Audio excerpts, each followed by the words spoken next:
Hello விவாஸ், வணக்கம். நம்முடைய Parveen kitchen. இன்றைக்கி நம்ம பர்வீன் கிச்சன் தோட்டத்து பசலைக்கீரை பற்றி பார்த்துக்கிட்டு இருக்கீங்க. நான் ஏற்கனவே காட்டியிருக்கேன் உங்களுக்கு பசலைக்கீரை பற்றி. 2 ஆடு போட்டிருக்கேன் ஏற்கனவே. பாருங்கள் எப்படி இருக்குது பாருங்கள் பசலைக்கீரை. இது ஒரு தண்டில் இருந்து தான் வருது பார்த்துக்கங்க இந்த கொடி. பாருங்கள் இந்த இடத்துல இருக்கக்கூடிய இந்த ஒரு தண்டு மூலமாக தான் இது எத்தனை கொடிகள் விட்டுருக்கு பாருங்கள்.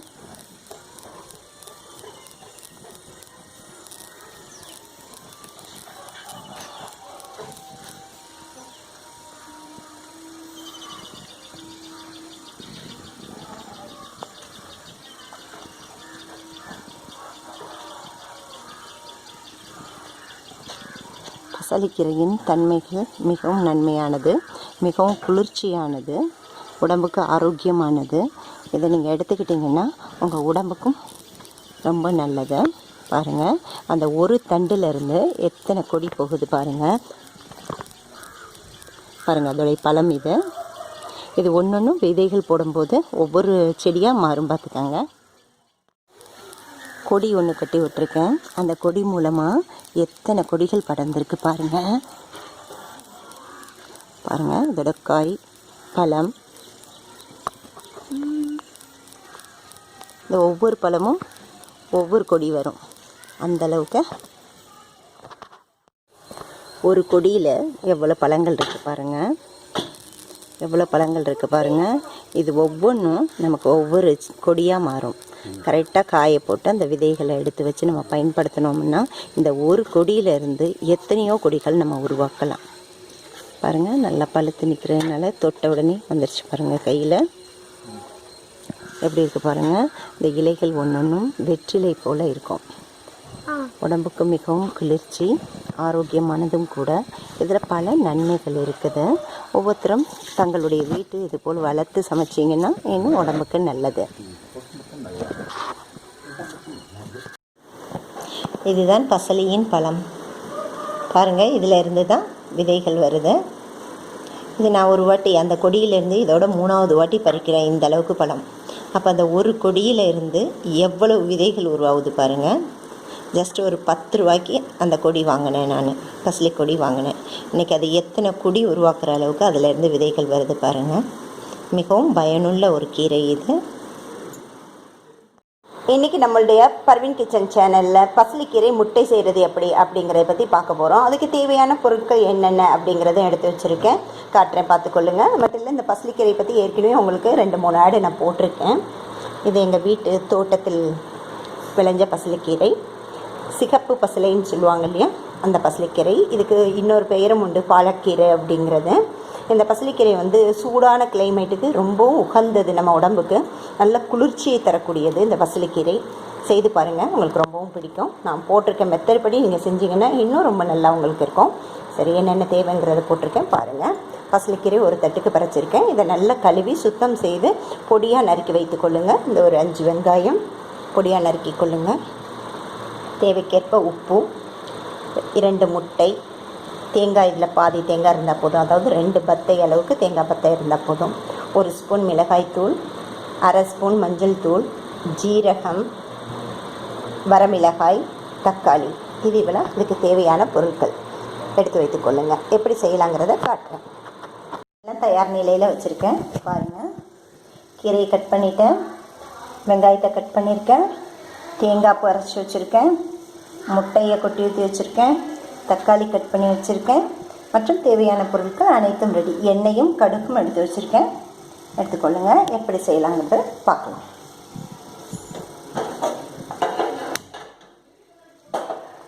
அடுப்பு பருத்தியாச்சு.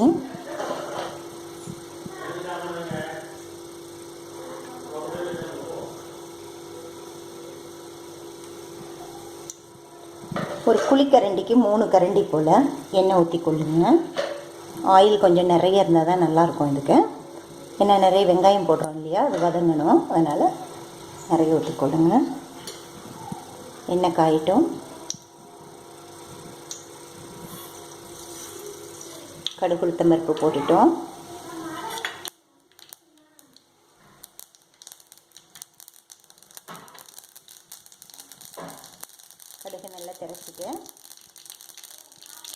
கட் பண்ணி வச்சுருக்க வெங்காயத்தை ஆட் பண்ணுங்கள்.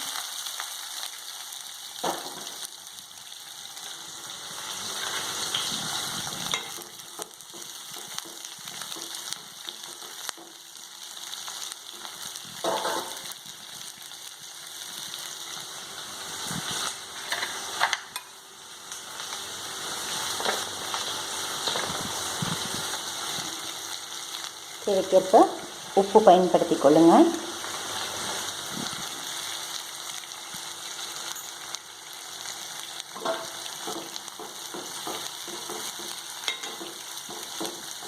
வெங்காயம் லேசாக சிவந்த நிறம் வர்ற வரைக்கும் நல்லா வதக்கணும்.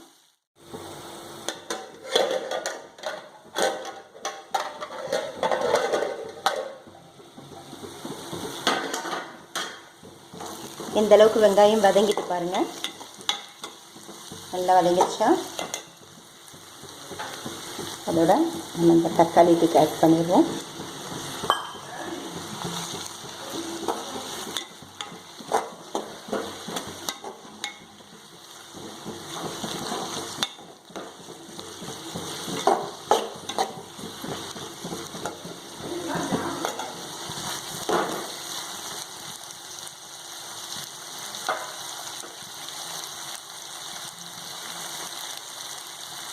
இது நல்ல எண்ணெயில் வதங்கிட்டு இருக்கும்போதே இந்த வரமிளகாய் எடுத்து போட்டுருங்க. வரமிளகாய் உங்களுக்கு ஒரு அழகுக்கு தான். ஏன்னா காரத்துக்கு நம்ம காரப்பொடி வச்சுருக்கோம், மிளகாய் பொடி வச்சுருக்கோம்.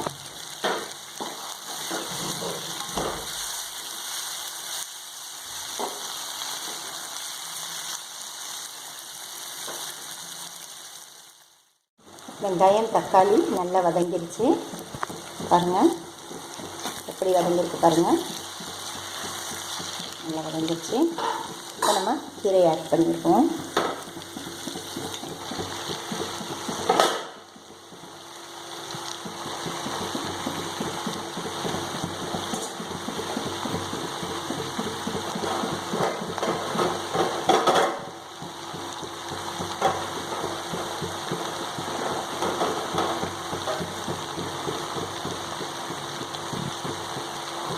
கீரை போட்டு நல்லா கிளறி விடுவோம்.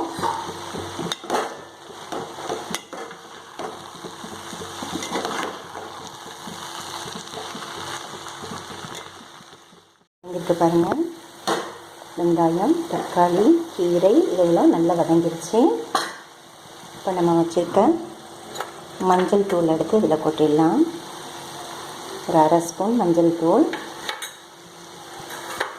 ஜீரகம் ஒரு ஸ்பூன் எடுத்து வச்சுருக்கேன், அதை ஆட் பண்ணிடுங்க.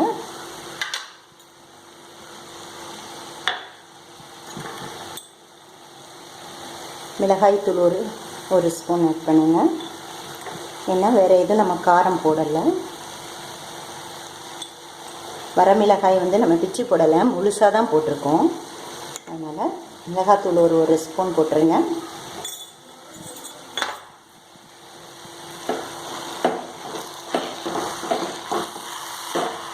நல்லா கொஞ்சம் அடுப்பை சிம்மிலே வச்சு நல்லா வதக்கி விடுங்க. இது பாருங்கள், கீரை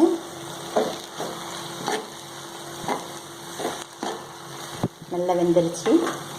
வெங்காயம் தக்காளி கீரை எல்லாம் வெந்துருச்சு. இப்போது நம்ம முட்டையை ஆட் பண்ணிடுவோம். நான் 2 முட்டை வச்சுருக்கேன். இதுக்கு நம்ம உப்பு போட்டிருக்கோம், மிளகாத்தூள் போட்டிருக்கோம், மஞ்சத்தூள் போட்டிருக்கோம், ஜீரகம் போட்டிருக்கேன். அதோட இப்போ முட்டையை ஆட் பண்ணிட்டோம்.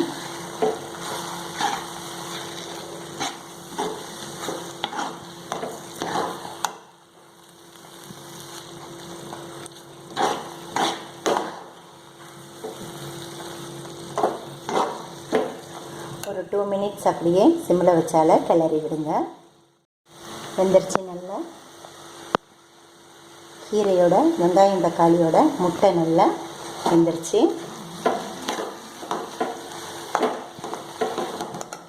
இப்போ நம்ம துருவி வச்சுருக்க தேங்காவை கொட்டிடலாம்.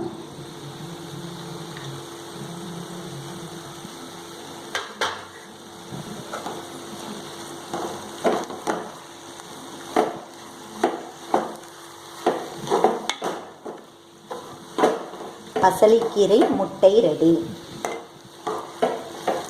செய்து பாருங்கள். உங்களோட கருத்துக்களை என்னோட கமெண்ட் பாக்ஸில் தெரிவிங்க. அவ்வளோதான், செஞ்சாச்சு. இறக்கிடலாமா? பசலிக்கீரை முட்டை ரெடி. செய்து பாருங்கள். பிடிச்சிருந்ததுன்னா லைக் பண்ணுங்கள், ஷேர் பண்ணுங்கள், கமெண்ட் பண்ணுங்கள். பர்வின் கிச்சன் சேனலுக்கு சப்ஸ்கிரைப் பண்ணுங்கள். தேங்க்யூ ஃபார் வாட்சிங்.